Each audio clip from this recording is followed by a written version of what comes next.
Muito boa tarde, Jomar. Muito obrigado pelo convite. Muito feliz de estar aqui. É uma alegria poder participar do podcast. Olha, Jomar, eu venho de uma família de gente que gosta de música. Meu pai era médico, mas ele era músico amador. Ele era tenor, participava do clube de ópera da cidade, onde eles se reuniam todo mês para cada um cantar uma área. E ele tocava bandolim desde criança. Ele era conhecido, né, entre os amigos. O doutor Vigiano, que tocava bandolim. Então, o pai dele era clarinetista amador, tocava na banda da cidade, aqui em Minas Gerais, em Inhapim, fica perto de Caratinga. O meu avô materno tocou, que é lá do sul do Brasil, é lá de Santa Catarina, tocava violino no cinema mudo, violino no baile, tocava trompete também no grupinho de jazz que eles tinham no início do século XX. Minha mãe também fez conservatório, estudou violino, fez canto coral, fez teoria. Então, assim, eu sou o filho mais velho. Quando eu nasci, acho que aquela coisa da música estava muito presente com eles. E logo, assim, por volta de 4, 5 anos, botaram na musicalização, dali já estudei flauta doce, piano, alguns anos, até que um dia apareceu a Nicolinha lá em casa falando que quero estudar violino. Foi. E aí não parou mais. Tenho bem claro quando que foi esse estalo. Até porque, como eu te falei, meus pais, meus avós foram músicos amadores. E não tinha na família ninguém que fosse um músico profissional que tivesse proposto a viver disso. Então eu comecei a estudar violino e eu criei uma turma de estudantes de música, isso lá em Florianópolis, onde eu nasci. Que era, sabe aquela turma que não se desgruda, né? Então a gente ia a concertos, a gente estava o tempo todo juntos, a gente saía para ir à praia, não importa, qualquer coisa, estavam sempre juntos, né? O pessoal que estudava violino, violoncelo, trompa, estava todo ali. E aí essa foi a minha adolescência, né? Enquanto eu fazia as coisas normais que todo adolescente faz, eu estava lá com a minha turma da música. E eu fui percebendo ao longo desses anos que cada vez mais eu estava mais imerso com essa turma, com esse ambiente. E aí quando chegou ali pelos 15, 16 anos, eu parei para pensar um pouco, já estava entrando no segundo grau, né? O que eu vou fazer da vida? Eu olhei assim e falei, nossa, eu gosto disso de verdade. Eu quero fazer isso. Aí comecei uma conversa com os meus pais, falei, olha, eu estou pensando em fazer música mesmo. E até para eles foi assim, uma proposta um pouco, nossa, mas eles eram muito abertos, né? E falaram, você tem toda a certeza? Então, tem isso mesmo que eu quero. Falei, então, manda ver. E foi ali, por volta dos 15, 16 anos, a hora que eu comecei a pensar o que eu ia fazer depois do segundo grau, eu me dei conta que eu estava tão imerso nesse mundo, que era isso que eu queria fazer, a música. Eu estudei violino, né? Violino erudito. Então, sim, no conservatório onde eu estudava violino, tinha orquestra do conservatório, tinha orquestra de câmara de Florianópolis, e eu lembro o primeiro concerto que eu fiz, assim, lá no fundo dos segundos violinos, aquele menino de 14 anos, né? Tocando junto com a orquestra, que era a orquestra dos adultos, né? Um concerto no teatro principal da cidade. Eu tinha 14 anos e aquilo para mim foi um marco também, né? Talvez um momento que tenha me impulsionado. 17 anos eu me mudei para Porto Alegre, porque em Florianópolis não tinha curso superior de música, e aí eu decidi estudar em Porto Alegre e eu fiz uma prova para uma orquestra que na época ainda estava em processo de se profissionalizar. Hoje é uma orquestra profissional, mas a orquestra tinha sido criada fazia 6 meses, e eu fiz a prova para a orquestra, eu tinha 17 anos e entrei.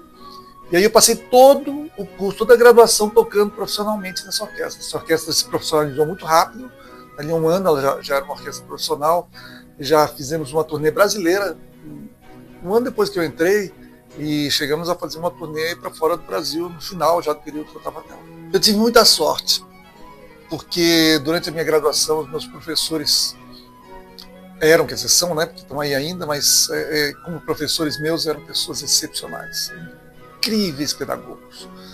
E embora eles refletissem muito aquela pedagogia que a gente herdou do século XIX ainda, do Conservatório de Paris, eles eram pessoas muito antenadas e muito sensíveis.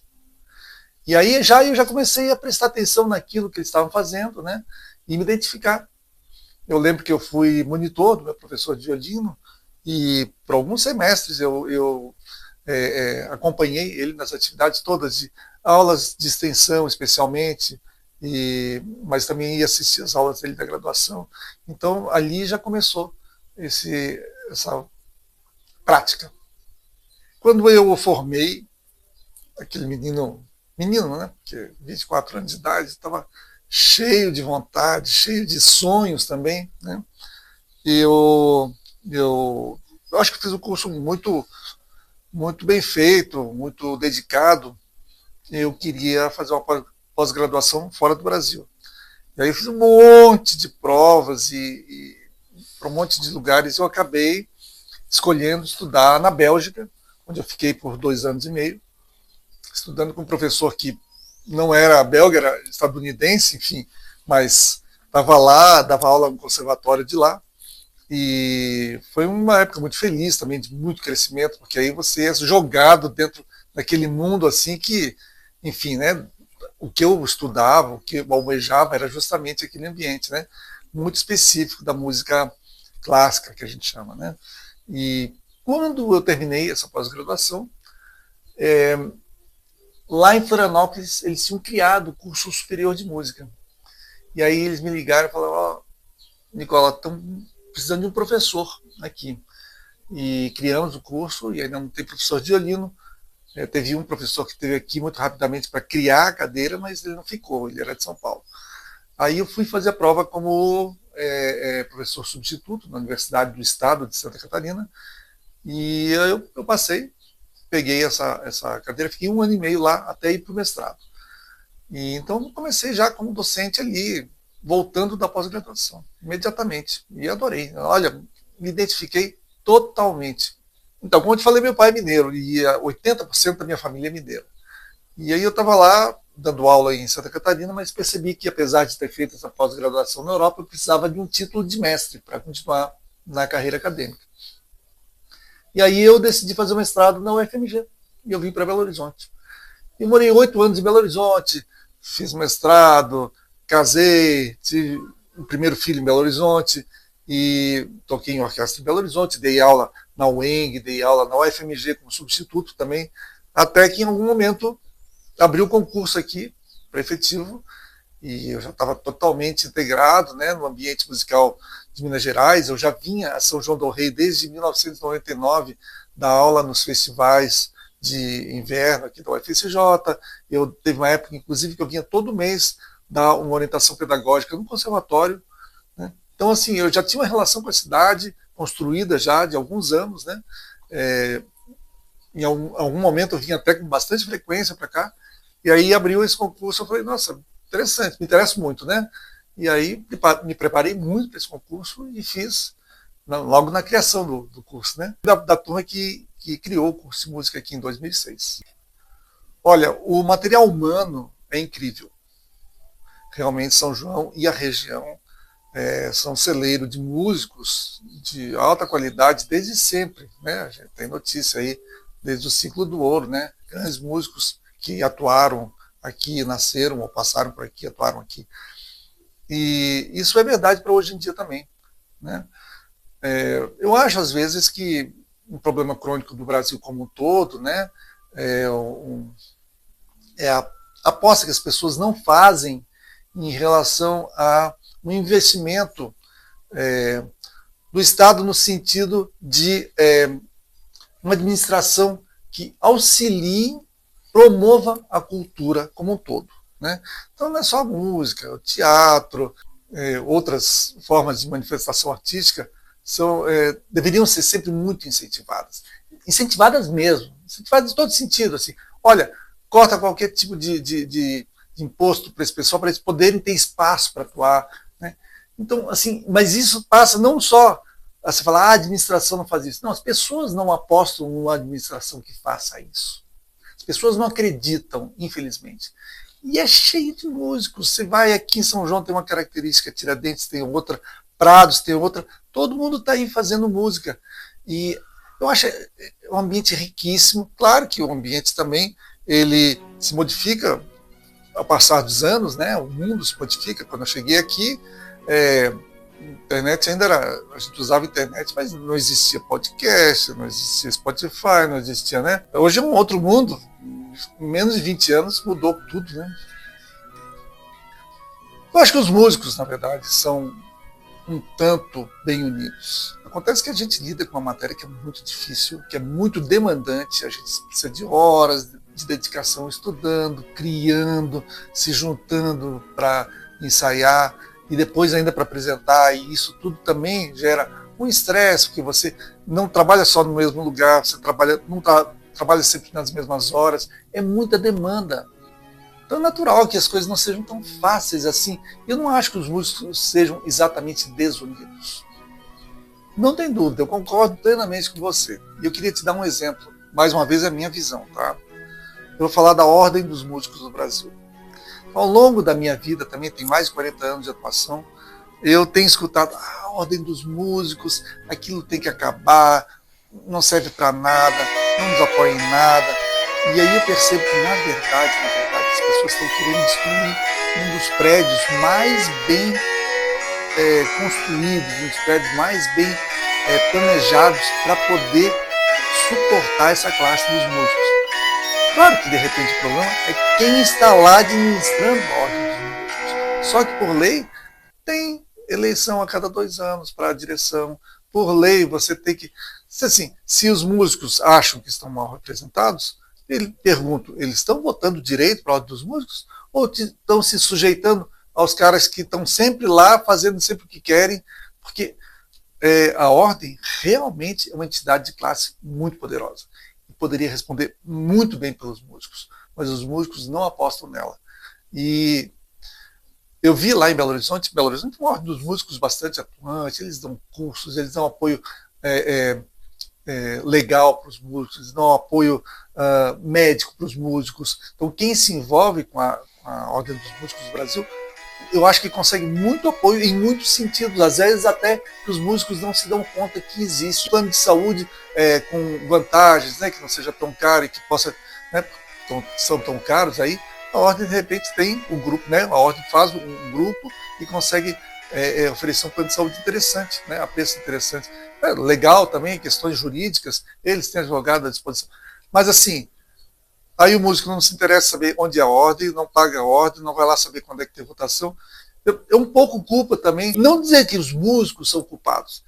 O establishment, né, também não quer que os músicos sejam tão unidos assim. Começar a colocar as demandas, né, e isso vai trazer, de repente, mais segurança para eles, de um lado, né, e aí vai, de repente, custar mais caro a quem explora eles. Sim, eu acho isso. Está acontecendo uma reformulação, os professores já estão há anos trabalhando nessa reformulação, não é tão simples assim, tem que mudar questões muito profundas, né? Mas está sendo trabalhado, não tenha dúvida. Eu acho que eu sou o exemplo de como as coisas mudam, né? Quando eu fiz a graduação, eu era totalmente ligado na música europeia, e só pouquíssimos exemplos de música erudita brasileira ao modelo europeu. 40 anos depois, eu sou outra pessoa, eu vejo as coisas de outra maneira, eu vejo a música de outra maneira, eu estou muito mais envolvido também em poder representar essa música brasileira, latino-americana, né, da qual eu faço parte, de onde eu venho, e eu tento colocar isso também na minha prática dentro da universidade. Então veja só, se na minha época não tinha curso superior de música popular brasileira, hoje já tem. Nós temos aqui piano popular, canto popular, daqui a pouco vai ter violão popular, já tem percussão que envolve popular e erudito. Então assim, isso não existia na minha época, hoje já tem. Existe um caminhar nesse sentido. Deveria ser mais rápido? Talvez nem consiga ser mais rápido, porque a gente vive um ambiente, a própria academia é um ambiente cheio de regras. Para mudar essas regras precisa de muito trabalho. Mas a gente está indo para lá. E só para falar da música antiga, né? Porque é uma característica muito importante da minha pessoa, e eu não falei ainda, né? Então, desde que eu estava antes da graduação, eu já tomei contato com o pessoal que pesquisava interpretação de música antiga. Música antiga desde a Idade Média, passando pelo Renascimento, né? E anos depois eu me dei conta que o Brasil e a América Latina também tinha um repertório muito interessante, sobretudo do século XVIII, que é o ciclo do ouro, o ciclo da grande riqueza aqui no continente, né? E que é pouquíssimo conhecido. Então eu passei a trabalhar com muito afinco também em relação a esse repertório. Tenho tocado nos últimos 15, 20 anos muito esse repertório com diversos grupos, especialmente aqui em Minas Gerais, em Belo Horizonte, por muitos anos, aqui em São João do Rei também, né? Então eu queria dizer que a música antiga, na minha pessoa, é um aspecto muito importante e eu aposto muito. Gilmar, você falou tudo. Eu acho que você descreveu perfeitamente a situação real, né? E o que eu tento é justamente isso, nas disciplinas que eu ministro, tentar incentivar os alunos que conheçam e que executem mais a música brasileira, latino-americana, a exemplo da prática de música antiga que eu pretendo fazer com repertório latino-americano. Depende tanto dos instrumentos disponíveis, né? Eu preciso ter um certo grupo instrumental para poder executar aquela música, mas eu tenho certeza que esse semestre, pelo menos uma ou duas peças desse repertório vão estar incluídas, né, no programa. E aqui na aula de violino, eu vejo que os alunos que chegam para estudar violino, em geral, vêm com uma cabeça muito parecida com a minha, de 40 anos, violino europeu, né? Então, eu vejo que eu é que tento subvertê-los, né?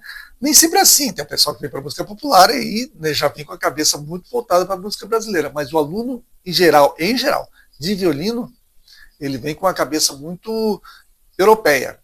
E não culpo, porque eu fui assim também. Eu diria que não deixem de buscar escutar música ao vivo o tempo inteiro. Né? Hoje em dia a oferta da música, enfim, entregue através de mídias sociais, meios eletrônicos é muito grande. Mas eu recomendo fortemente que todo mundo busque com muita regularidade. Vai quarta-feira lá no Chorinho, ali na Rua Direita, vai buscar o que tem de programação da universidade, do conservatório em Tiradentes, esteja presente, escute ao vivo, isso é muito importante para a formação. Mais do que uma peça específica, um livro específico, essa atitude eu recomendaria. Maravilha, gente, muito obrigado, até o próximo episódio, obrigado, Nicola. Prazer enorme, Gilmar, muito obrigado, eu que agradeço, fico muito feliz e muito sucesso ao podcast. Valeu, gente, tchau!